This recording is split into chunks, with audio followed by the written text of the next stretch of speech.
We remain steadfast in our commitment in delivering local news that matters, stories that inspire, enriching the lives of Filipinos in Central and Eastern Visayas, in the Philippines and across the globe.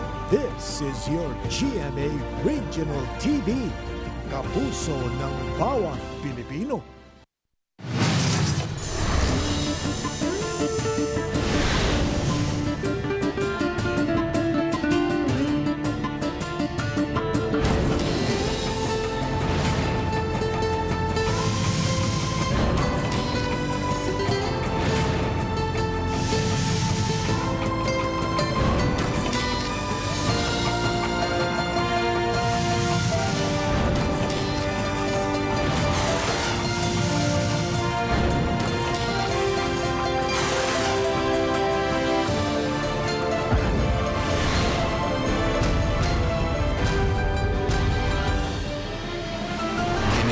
GMA Regional TV, Balitang Bisdak.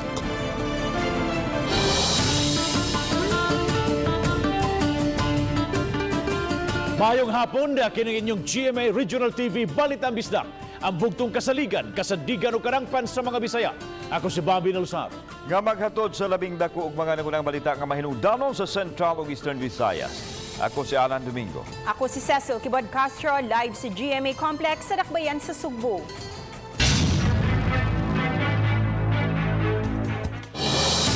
O sa ka 28 anyos nga doon ay special need na apil sa pagkasunog sa ilang balay sa sitio Laguna, Barangay Bulacau ning Dakbayan sa Sugbo.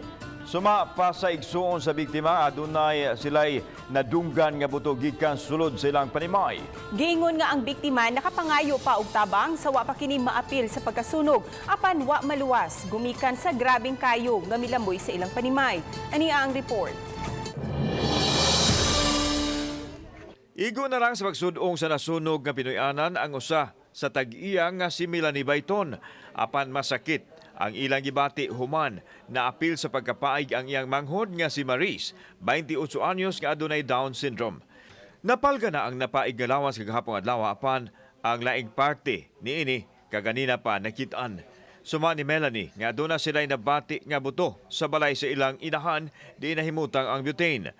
Nakapangayo pa og tabang ang manghod nga didto sa second floor apan wa na matabang tungod sa kakusog sa kalayo nga gipagrabi sa kainit sa panahon ug kusog nga hangin. Special child man gud na siya. Unya naama siya sa taas permi magstay niya. Dili man na siya jud ingon permi nga naog-naog. Ang sunog minamoy usab sa kasikbit nga duha ka mga Pinoyanan. Apil sa nasunog ang masakinan nga anaa giparking duol sa dapit nga wa makuha.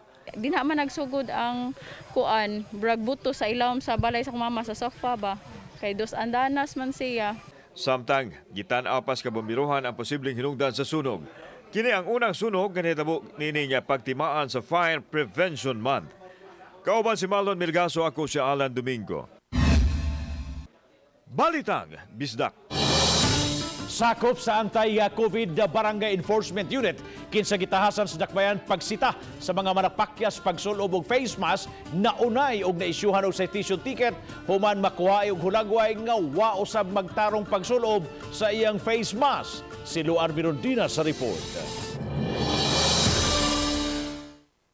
Mikatap karon sa social media ang hulagway niining usa ka sakop sa anti-COVID Barangay Enforcement Unit nga mikuha og hulagway sa lalaking naisyuhan nila og citation ticket tungod sa wa pagsulob og face mask. Apan ang wa niya mabantayi kay gikuhaan usab day siya og hulagway nga wa niya gitarong og sulob ang iyang face mask. Ganiha gipatawag siya ni Lapu-Lapu City Mayor Junard Ahong Chan aron ipasabot ang kalapasan nga iyang nahimo.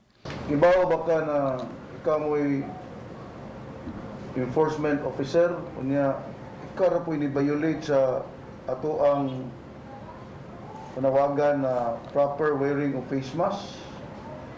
O mayroon ako ito. Dili ni proper, inyong gibuhat. Mayroon. Ha? Dili yun ako, angkon yung kuha na nga ako ginasayok mayroon. Inay pamultahon, community service ang gipahamtang sa mayor kaniya. Natimingan lang sa gyud nga. Kanang nanawag na ko ba? Pa-reporton mi sa diri sa BMO Central. Ya, daghan magsakyanan sig bas-bas pa. Wa kay ko kadungog. Nagtuo ko sa akong face mask mo to na us-us na ko gamay niya. Wa naman nun ako mabalik. Nakadawat usab og taho ang mayor nga may pipila ka mga kawani sa City Hall nga nakalapas sa lagda. Di ko ganahan anang dunay una dito nya mo magpaibaw nga pag Christmas mo kailangan man nakupay. Kung sabo sila. Sugod gahapon, mipahigayon og subsub nga operasyon ang Anti-COVID Barangay Enforcement Unit ug moabot sa 332 ka mga individual ang naisyuhan og citation tickets human mapakyas sa pagsulub og face mask. Aron pagsustain sa Anti-COVID Barangay Enforcement Unit, hatagan sa dakbayan og incentive ang barangay nga may labing daghang nasita nga napakyas sa pagsulub og face mask. Ang istriktong pagpatuman sa pagsulub og face mask ang usa sa mga estratehiya nga gihimo sa lokal nga kagamhanan human nahukman sa mayor nga hingpit ng tangtangon ang mga rekisito sama sa negative RT-PCR test result alang sa mga domestic travelers nga buot mosulod sa dakbayan. Uban ni God Ferrilien, Luan Merondina, Balitang Bisdak. Laing overseas Filipino workers nga gikan sa United Arab Emirates nagpositibo human mapaubos sa swab test sa iya untang pagbalik sa UAE. Si Nico Sereno sa report. Miabot sa Subo ang OFW sa miaging Pebrero 11 sakay sa direkta nga biyahe gikan sa UAE. Nakapakita kini og card nga unang nabakunahan ni atong Enero 16 ug pagka Pebrero 6 nahatagan sa second dose. Apan nagpositibo sa swab result nga migawas sa Marso 3 nga gamito na unta niya sa iyang pagbalik sa UAE. We will be submitting blood samples to the reso for them to analyze the antibody titer of this patient who was already vaccinated and yet who tested positive for COVID-19. Matod ni Attorney Julio Cesar Entice, pangu sa Mandaue City Contact Tracing Team, nga ikaduha na siya nga OFW nga nagpositibo sa COVID-19 bisan kung nabakunahan na sa COVID vaccine. Subay niini, gikatakda karong Marso 9 ipahigayon ang swab test sa iyang mga kabanay. Kuhaan sa blood sample ang OFW aron masuta ang level sa antibodies sa iyang lawas. Mas nakapabalaka kang Entice kung ang antibody sa lawas sa OFW dili makadetect og COVID-19. This is not a very good situation because a vaccine ought to trigger or stimulate the body to react to it. There being no reaction. Samtang matod ni Entice nga sa 69 ka mga bag-ong kaso sa COVID-19 sa dakbayan, 34 niini mga index cases, samtang 35 ang nagpositibo human sa contact tracing. Uban ni June Solon, Nico Sereno, Balitang Bisdak.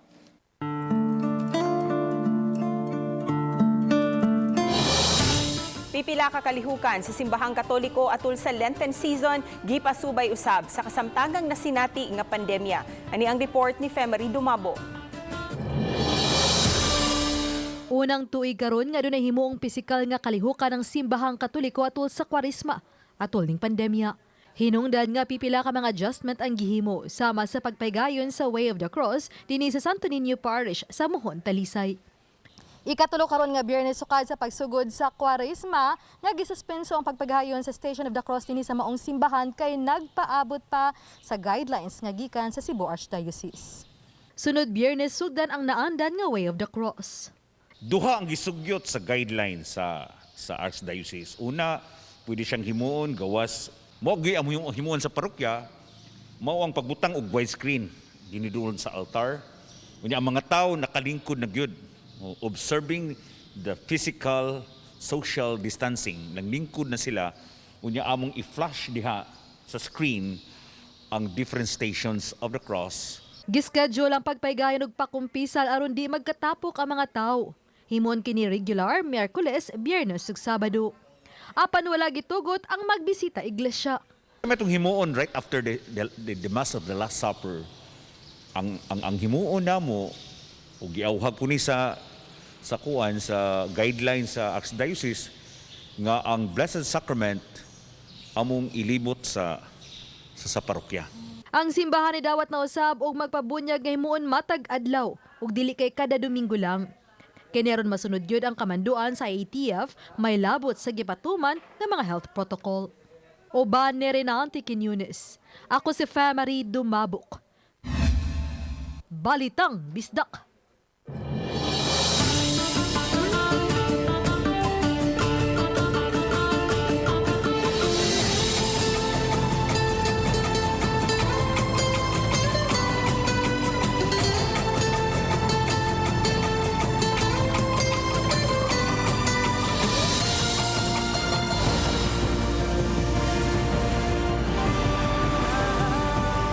Kini ang GMA Regional TV Balitang Bisdak.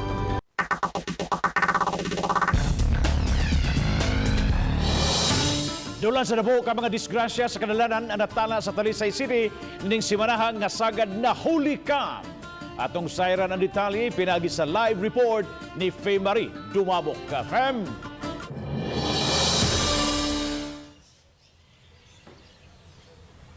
Yes, Bob, mato di Talisay City Traffic Czar Joy tumulak nga sagad sa mga nadisgrasya. Naglambigit ni ini mga nakamotorsiklo o nakabisikleta. Sa kuha sa CCTV sa Command Center, sagad sa mga nadisgrasya mao kadtong nagpakusog og padagan, ilabi na diha sa South Coastal Road. Sama na lang niining motorsiklo nga nagbiting the red light og natapsingan na hinuon ang usa ka delivery motorcycle og nahagba gyud ang driver niini. Sa intersection sa Barangay San Isidro, kining motorsiklo kusog ni padagan apan kalit nga na out of balance maong nadaro padong sa gikatagbong taxi. Ania sa motorsiklo sa may Dan Uldog nga ni left turn pa Cebu City apan nadasmagan hinuon niya ang straight lang unta nga nagpadagan nga bisikleta. Samtang kining tricycle di kalit lang og lubag patuo maong ni dumbol sa auto. Mato di tumulak kasagarang rason sa driver nagdali sila. Sa ilang speed nga di sila ka-control. So amo lang siguro ang pahimangno sa tanan nga mga motorista labi na gyud og moagi ta og intersection bisa naman tuod og atong nakita nga go signal ang ato ang gisubay nga daan mo apply lang gihapon ta og brake. Mayo na lang kay mga pangus lang ang naangkon sa mga nalambigit sa disgrasya. Kini ang usa sa rason nga nipahigayon og traffic count ang City Toda. Base sa gipahigayon nato nga traffic count, nagkadaghan gyud ang mga motorsiklo nga moagi diri sa Cebu South Coastal Road. Bob, padayon karon nga gi-collate ang mga impormasyon nga gihimo sa pagpadayon nga traffic count. Dako kining gamit alang sa himuon niya nga traffic light calculation, makatabang diha sa pagbino sa disgrasya ug alang na usab sa transportation development sa Dakbayan. Bob. Dahil salamat, Faye Marie Dumabok sa imong live report.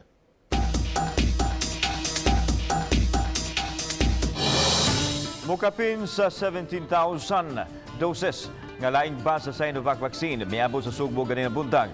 Gikidakdak kining iapod-apod sa mga tambalanan sa rehiyon. Samtang nagpalampuson ang unang adlaw sa pagpamakuna sa mga health frontliners sa Vicente Soto Memorial Medical Center. Ania report.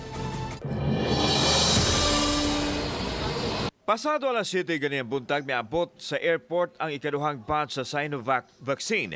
Gidiretso kini sa storage facility sulod sa Department of Health Region 7 compound.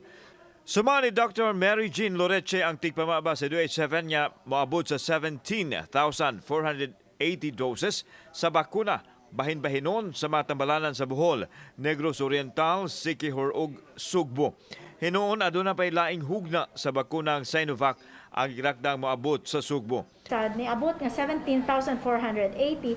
Actually, this will involve the level 3 hospitals, no, nga mga private and government also. Unang miabot ang 7,200 doses sa Sinovac nga mao gigamit sa pagpamakuna sa mga health frontliners sa Vicente Soto Memorial Medical Center nga gisugdan kagahapon. Ang sobra nini iapod-apod sa mga DOH-run hospital. Eversley, we have also St. Anthony and of course our Talisay District Hospital. Sa pikas bahin, way na sinating adverse effect ang mga nabakunahan kagahapong adlaw sama ni Dr. Loreche. 75 ka mga health frontliners ang nabakunahan kagahapon o nagpadayon kini kay ilang target nga makabakuna og 500 ka mga tawo kada adlaw.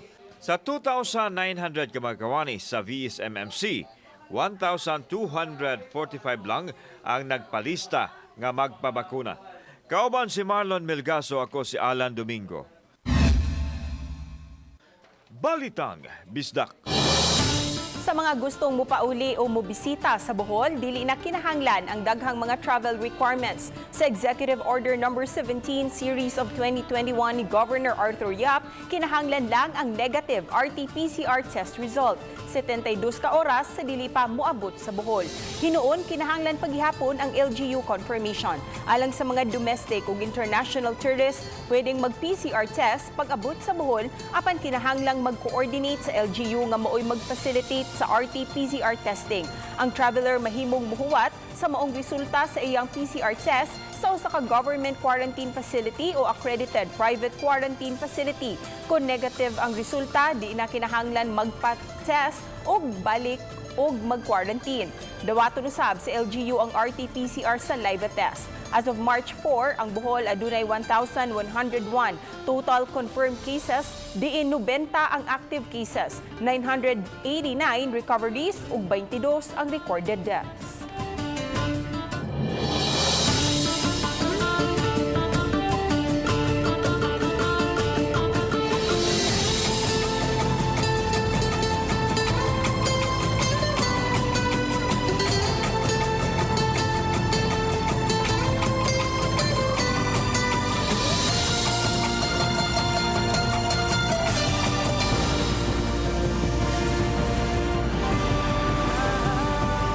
Kini ang GMA Regional TV Balitang Bisdak.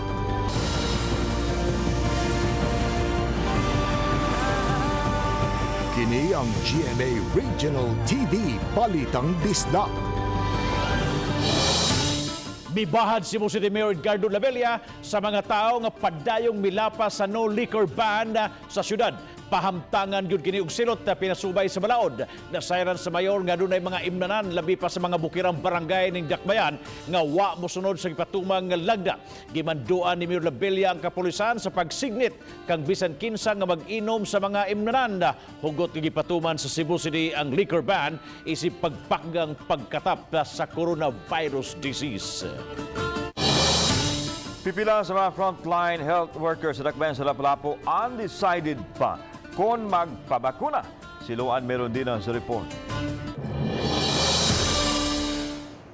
Wala pa'y klarong schedule kung kanus maabot ang Sinovac vaccine nga gitagana alang sa mga frontline health workers sa Dakbayan sa Lapu-Lapu. Ang unang batch, gitagana naman alang sa mga health workers sa Vicente Soto Memorial Medical Center ug ang masubra ihatag sa medical frontliners sa mga DOH-retained hospital sa Sugbo. Apan ang camp manager sa isolation facility sa Dakbayan sa Lapu-Lapu kinsa-usa sa mga gitahasang counselors atol sa COVID-19 vaccination, andam na. So far, wala ko nagduha-duha. Kay kanita ng bakuna, gibuhat kini para sa kaayuhan. Way bakuna nga makadaot kanato. Kay nipas man siya a series of tests before ni siya ipagawas fit for human consumption. Giangko ni May Cheryl Tipait, National Immunization Program Nurse Coordinator, nga ubay-ubay sa mga medical frontliners sa Dakbayan, sama sa mismong mga vaccinators ang nagduha-duha pang magpabakuna.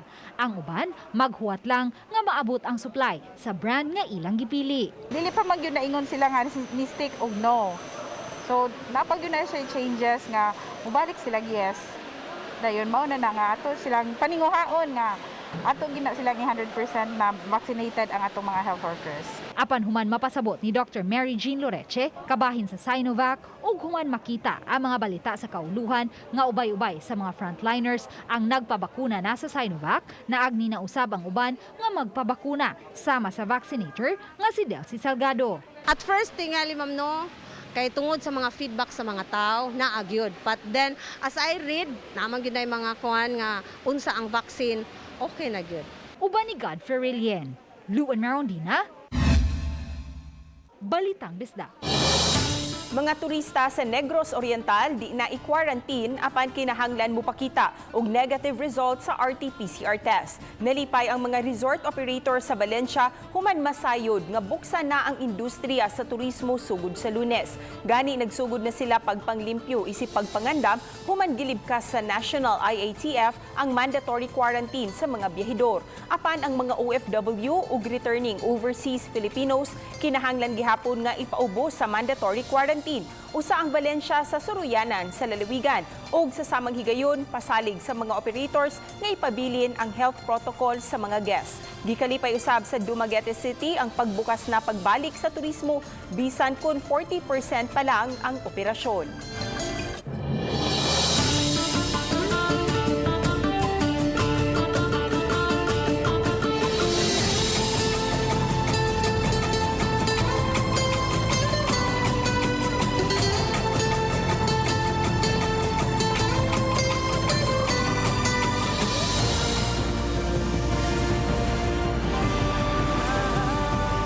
Kini ang GMA Regional TV Balitang Bisdak.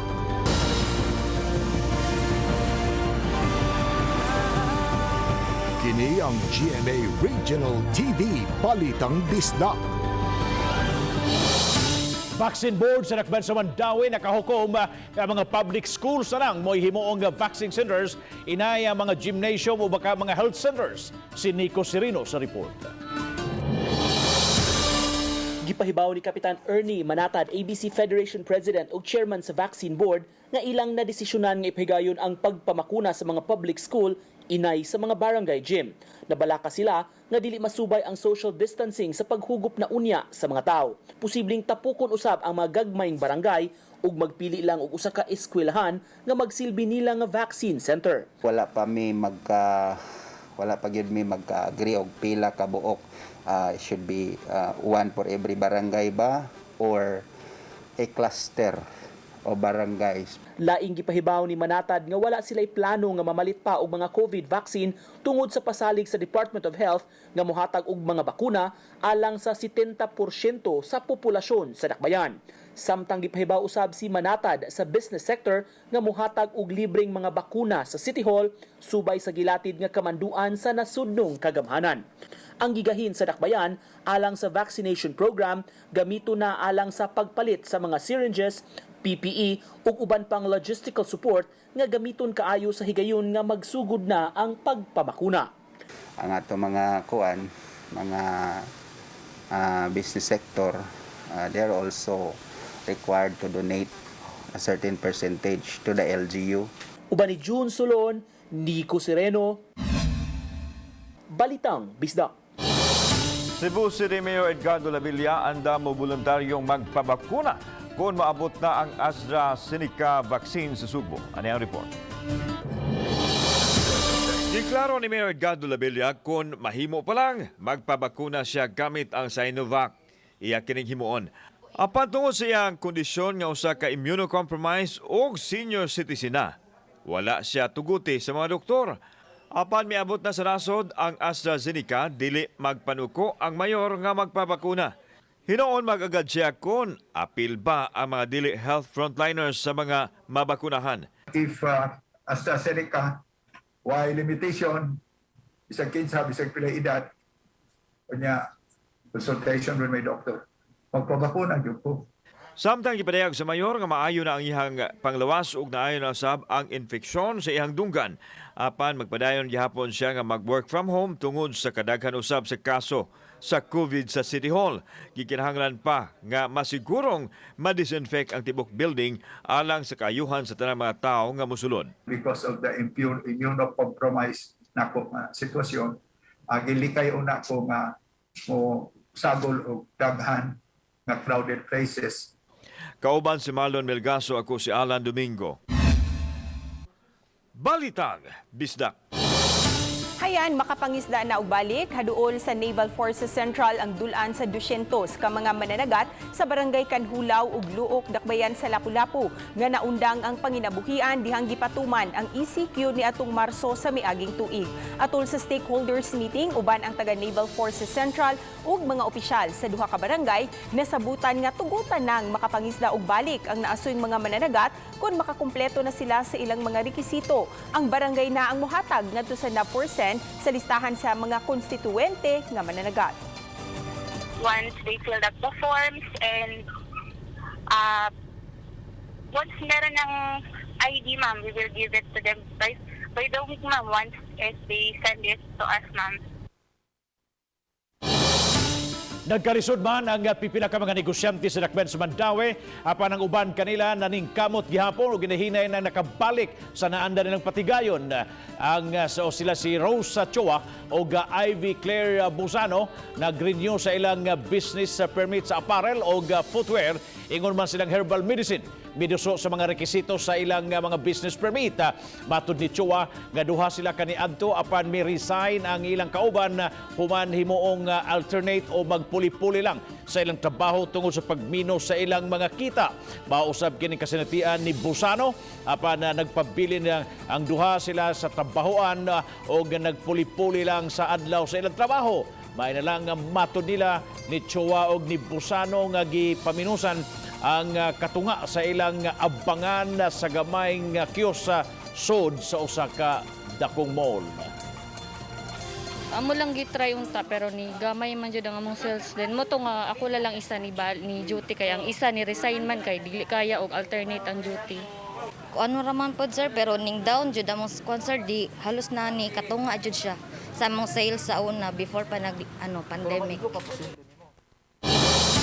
Kapulisan sa lungsod sa Minglanilla ni Duaw sa nagkadiang barangay kinianon na personal nga magpadangat ang ilang kampanya sa Coronavirus Awareness Respond and Empowerment kun CARE. Dungan nini ang ilang drug awareness campaign ug ang kabataan kontra druga at terorismo. Taliwa kini sa ilang pagpadakop sa mga manapason sa health protocol ug nalambigit sa ubang krimen. Gipahinumduman usab ang ilang mga pulis nga kanunay nga magmatngon sa bisan unsa nila nga operasyon. Okay, ito ang latest weather update karong adlawng Biyernes, March 5, 2021. Wala gihapon kita gi-monitor nga low pressure area o mga weather disturbance sa sulod ug sa gawas sa Philippine Area of Responsibility apan kining hanging amihan ko northeast monsoon nagapekto gihapon karon sa northern Luzon. Og sa tong forecast karong mosunod na 24 oras ang Metro Cebu apil na gid ang kitibuk ang bahin sa Kabisayaan, ang probinsya sa Palawan apil na ang Kalayaan Group of Islands, ingon man ang Occidental Mindoro, doon nagihapoy init ug kasarangan nga panahon, apan inubanan gihapon kini sa mga kalit na mga pagpanag-um sa kalangitan, ug dunay ubos nga tsansa sa mga patak-patak ug mga lumalabay na mga pag-ulan o mga pagpanugdug og kilat, labi na gayud sa hapon ug sa gabi tungod sa mga localized thunderstorms.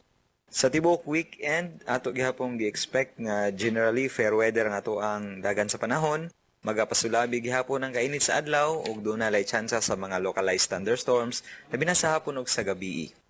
Para sa dugang update, bisitaha ato ang website. Dinhi lang kutob gikan diri sa Mactan sa buhatan sa Pag-asa Visayas DOST. Kini si Mio Aguirre og mayong adlaw. Karong panahon sa pandemya, nakaambuta sa kamahinungdanon nga mapabiling himsog ug piskay ang panglawas nga makabutusab pinaagi sa sports. Ang Bisdak Sports ihatod ni Nico Sereno. Kini ang labing unang roof deck OCR o obstacle course race facility dinhi sa Kabisayan nga gibuksan karong bag-o sa usa ka mall dinhi sa Dakbayan. Lain-laing hagit ang agian ni bisan kinsa nga gustong sukdon ang iyang pagkamalahutayon ug pasensya. Ang OCR gikonsidera nga usa sa fastest growing sports sa kalibutan ug daghan na ang nainganyo niini sama dinhi sa Subo. Mabansay gyud ang imong nagkalain-laing abilidad sama sa stability, control, power, balance, accuracy ug uban pa tungod sa nagkadaiyang mga obstacle nga imong agian. We're very much ready actually, no? So the athletes are really doing trainings right now, and we are very excited kasi we have two categories. We have the able and the para athletes. Sa mga interesado, libre ra ang paggamit sa pasilidad apan kinahanglan nga naagyud ang coach o eksperto aron makagiya ug masigurong luwas ang training. Haom kaayo karong panahuna ang physical activity alang sa piskay nga panglawas ug malikay sa sakit-sakit. Gisiguro sab sa tagduma sa maong pasilidad nga matuman ang health protocol. Tungod kay limitado ang makagamit sa pasilidad, duna sila gisubay nga schedule ug reservation. We really need to sweat it out because lisod na kung mataptan sa with this COVID-19. The sickness and the impact of the pandemic to us, I'm sure many can relate na we are really going through a hard time mentally, physically, everything. Uban ni Godfrey Relien, Nico Sereno, Balitang Bisdak. Daghang salamat sa mga kapuso nato. Apil na sa kawasan nasod nga nakisayod sa mga dagko ug mga nagunang balita sa rehiyon. Ako si Alan Domingo. Ugi ka namong tanan dinhi sa Central ug Eastern Visayas. Ako si Cecil Kibod Castro. Ang inyong balita nga mong balita kay matag lokal nga balita mahinungdanon. Kini ang inyong GMA Regional TV Balitang Bisdak. Buong puso para sa Pilipino. Ako si Bambi Nalsaro, maayong hapon mga kapuso and happy weekend.